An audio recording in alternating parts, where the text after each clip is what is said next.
ازاي ان انت تقدر تبعت فلوس لاي حد انت عايز تبعت له عن طريق رقم الموبايل بس، ومن غير ما يكون عنده محفظة الكترونية، او عن طريق ايميل، او عن طريق رقم الكارت بتاعه.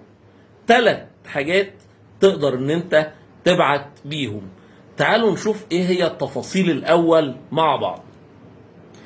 الاول كان عشان تقدر ان انت تبعت فلوس لأي واحد، الكلام ده داخل جمهورية مصر العربية مش للخارج. الكلام اللي احنا بنشرحه على ان انا هعمل عملية التحويل لأي فرد داخل جمهورية مصر العربية فقط. الأول عشان كنت ابعت فلوس ببقى محتاج بيانات كتيرة جدا منه. عايز اسمك بالكامل، وعايز رقم الايبان، وعايز رقم الحساب، وعايز الفرع. بقعد اطلب منه بيانات كتيرة. البيانات دي ممكن ان انا لو اديتها لحد ان هو يستغلها، ان هو يسرق حاجات من بياناتي ومن فلوسي. النهارده بقى في طريقة آمنة ان انت تقدر تعمل عملية تحويل بكذا طريقة، بالطريقة اللي احنا قلناها. ازاي؟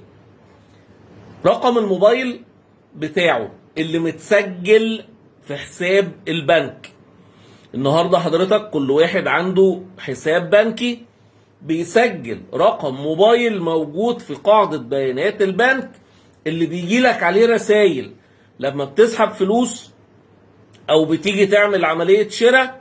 بيجي لك رسائل على رقم موبايل. رقم الموبايل ده انا اقدر اعمل لك عليه عملية تحويل للفلوس. مجرد ما انت تديني رقم الموبايل ده اقدر ان انا ابعت لك الفلوس عليه.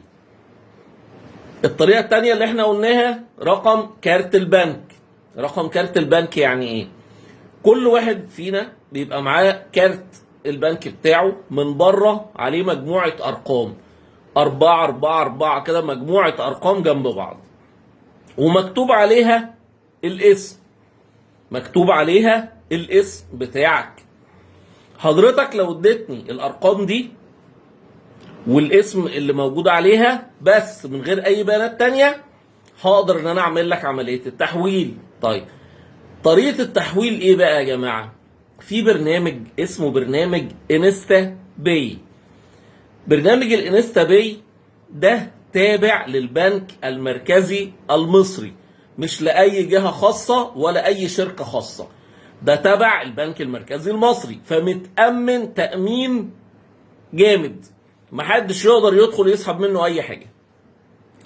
حضرتك في الانستا باي بتنزله على الموبايل بتاعك.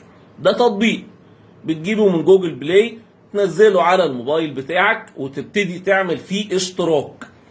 بيطلب منك شوية بيانات، رقم حساب كذا كذا كذا. يبتدي حضرتك تدخل شوية بيانات فيه. بعد ما تدخل البيانات حضرتك بيروح قايل لك في اسم هيبقى بتاعك بتعمله زي اليوزر نيم.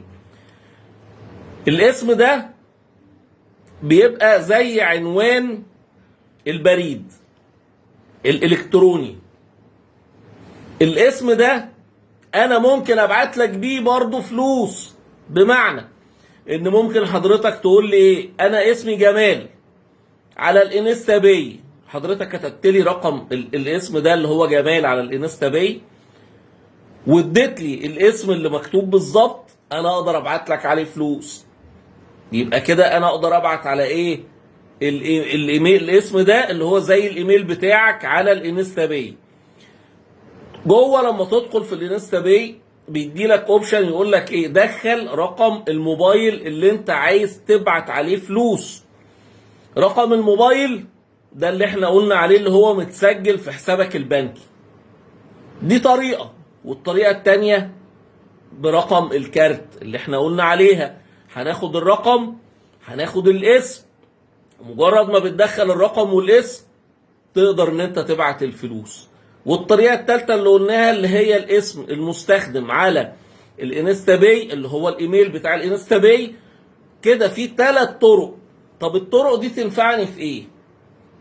حضرتك ممكن بنتك قاعدة دلوقتي عندها اي ظرف الفلوس اللي معاها خلصت، واحنا بالليل الساعه 12 بالليل اتصلت بيك يا بابا الحقني انا معيش فلوس، بدفع فاتوره كذا، بشتري كذا، مش عارف ادفع، ممكن حضرتك تبعت لي الفلوس؟ هتبعت لها الفلوس ازاي؟ عن طريق الانستا باي زي ما انا قلت لك. اي بقى ظرف من الظروف اللي حصلت في اي وقت طول اليوم ما بقاش فيه مشكله خالص في عمليه التحويل، زي ما قلنا في لمسه زرار واحده في 5 ثواني حضرتك بتتم عمليه التحويل، والفلوس بتوصل لاي حد انت عايز تديله الفلوس دي بطريقه امنه وبطريقه معقوله جدا وطريقه سهله جدا. الناس اللي ما نزلتش الانستا باي لغايه النهارده فايتك كتير جدا. نزل الانستا باي وجرب الطريقه دي. مش لازم النهارده تروح البنك عشان تسحب فلوس، عشان تروح تعمل ايداع لاي حد من ولادك، للمدام، للولاد، للجار، لاي حاجه. لا لازم ان انا اروح اعمل ايداع ولا ان انا اعمل سحب. عمليه التحويل النقدي النهارده بقت سهله جدا وفي متناول الايد، لكن في ناس كتير جدا مش عارفه الطريقه دي، علشان كده بيروحوا يقفوا في البنك ويعملوا زحمه ونعمل ايداع ونعمل سحب ونطلب ورقه ونشوف الفلوس جت ولا ما جاتش، طب استنى لما اصحى الصبح عشان اعمل التحويل. كل ده اتلغى. ارجو ان انت تساهم في نشر التوعيه وتحاول توصل معانا الفيديو لكل الناس اللي انت تعرفهم عشان يستفيدوا من الكلام اللي احنا بنقوله، لان كل الكلام اللي بيتقال هنا كلام له معنى وجمالهاش. السلام عليكم.